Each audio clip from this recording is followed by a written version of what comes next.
প্রিয় দর্শক, একটা আনন্দের খবর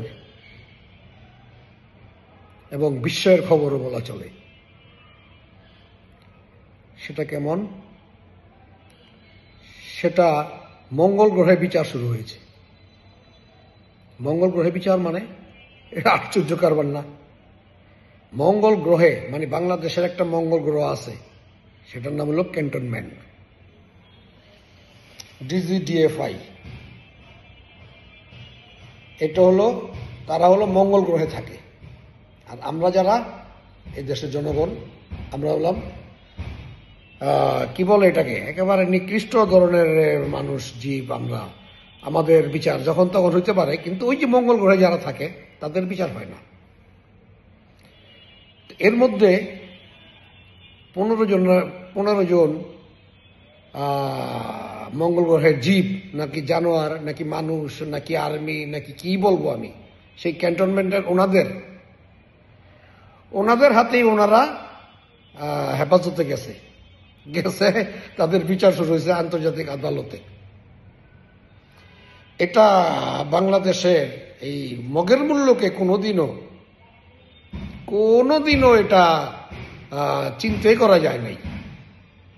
তারা যা ইচ্ছা তাই করছে, যা ইচ্ছা তা, খুন, গুম, রাহাজানি, এই বিভিন্ন জায়গায় সম্পত্তি দখল, সম্পত্তি মানে তাদের নামে, বাংলাদেশের অর্ধেক সম্পত্তি তাদের নামেই। আমাদের টাকায় খায়, আমাদের টাকায় পড়ে, আমাদের টাকায় ছেলে মেয়ের বড় বড় স্কুলে পড়ায়, বিদেশে লেখাপড়া করায়, আমাদের টাকায়, আমাদের গোলাম। তারা মনে করে যে আমরা মঙ্গল গ্রহে আছি, আমাদের কোনোদিন কেউ ছিও দেখতে পারবো না, বিচার তো দূরের কথা। এখন দেখ কেমন লাগে। আমাদের টাকায় খাবি, আমাদের টাকায় পড়বি, আবার আমাদেরকেই গুলি কইরা পাখির মতো মারবি, তারপরে তোদের আর কিছুই হওয়ার কথা না, তাই না? ক্যান্টনমেন্ট মানে আমি এটাকে মঙ্গল গ্রহ নাম দিছি, যেখানে কোনো জীব মানুষ যেতে পারে না, কোনো কেউ কিছু করতে পারে না, তারা একেবারে নিরাপদে থাকে, নিরাপদে রক্ত চিকিৎসা খায় দেশের। আপনারা দেখবেন সেনা কল্যাণের নামে বিভিন্ন জায়গায় জমি সম্পত্তি অভাব নাই। যেই সম্পত্তিগুলি দিয়ে দিলে বাস স্ট্যান্ড হইতে পারতো, ট্যাক্সি স্ট্যান্ড হইতে পারতো, ট্রেন স্টেশন হইতে পারতো, বিভিন্ন কিছু হইতে পারতো না।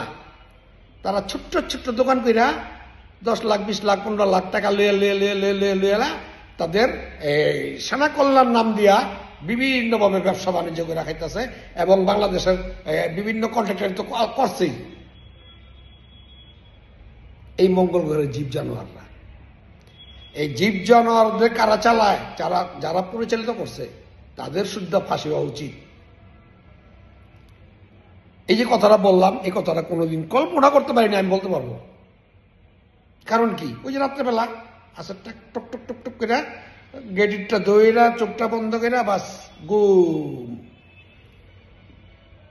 আর না হয় খুন, পোলা পাইন, বউ বেডি সবে 3 বানাইয়া ওনারা আরামে বাদ দিয়া ঘুমায়, বাদ দিয়া খায়, বাদ দিয়া। বাংলাদেশের সবচেয়ে 1 নম্বর জিনিস যেটা, পৃথিবীর সবচেয়ে 1 নম্বর গাড়িগুলি, যেগুলি দেখলে অবাক হয়ে যেতেছেন না আপনারা, দেখেন না কি গাড়িগুলি চলে, কার টাকা? এটা আপনার আমার টাকা, আমাদের গোলাম। বকা দিতে মন চাইতেছে, বকা দিয়া আমার মুখ ছোট করে, খারাপ করে লাভ নাই। তবে ভাই, যে যাই করুক, মঙ্গল গ্রহেরও বিচার হবে, এই হইতেছে। এই ক্যান্টনমেন্ট আমাদের গোলামরা বসবাস করে, আমাদের চাকররা বসবাস করে, আমাদের পাহারাদাররা বসবাস করে, তারা আমাদের মনিব হয়ে গেছিল। হ্যাঁ, এই মনিবগিরি এখন আস্তে আস্তে আস্তে আস্তে ধ্বংস হবে। তোমরা যত জায়গা দখল করে রাখছো, যত সম্পত্তি তোমাদের নামে দখল করে রাখছো, এগুলি সব ফেরত দিতে হবে। জনগণের সম্পত্তি জনগণকে ফেরত দিতে হবে, সরকারের সম্পত্তি সরকারের ফেরত দিতে হবে। দেখতে চাইলে পরবর্তী ভিডিওতে দেখাই দেবো, একদম ভিডিও ক্লিপ করে দেখাই দেবো। এই সম্পত্তিগুলি তোমরা ভাড়া দিয়া খাইতেছ, এটা বাংলাদেশের নাকি মঙ্গল গ্রহ তাইছে, এটার জবাবদিহি তোমাদের করতে হবে। তো প্রিয় দর্শক, এই যাদের হেফাজতে নিছে তাদের তো বিচার হবেই, এবং এর চেয়ে বড় কোনটা আছে এটা সুদ্ধা ধরতে হবে, এটাকে সহ ধরতে হবে। চার্জশিটে তার নামটা আসে নাই কেন, আসতে হবে, আসানোর ব্যবস্থা করেন এবং পৃথিবীতে দেখা দেন বাংলাদেশ সবকিছু পারে, বাংলাদেশের জনগণ সবকিছু পারে, মঙ্গল গ্রহতে দুই লাইন নাও বিচার করতে পারে, একটু দেখাই দেন। ধন্যবাদ সবাইকে। জিতবে, অনেক বকাবকিও আসতে চায় মুখ দিয়া, ভাই বকাবকি করলাম না, বকাবকি করলে তো আর আমি আর ওই যে যারা মামুন্ডি তুলে গালাগালি করে তাকে মতো হয়ে গেলাম, তো আমি এটা করতে রাজি না ভাই। ধন্যবাদ সবাইকে, আবার দেখা হবে। মঙ্গল গ্রহের বিচারটা শেষ শুরু হয়েছে, আপনারা শুকরিয়া নামাজ পড়েন ভাই, শুকরিয়া নামাজ পড়েন 2 রাকাত। এদের শিক্ষা দিতেই হবে, দেওয়াই উচিত, বহুত মায়ের মুখ খালি করছে তারা। ধন্যবাদ সবাইকে, আসসালামু আলাইকুম ওয়া রাহমাতুল্লাহি ওয়া বারাকাতুহু। বাংলাদেশ জিন্দাবাদ।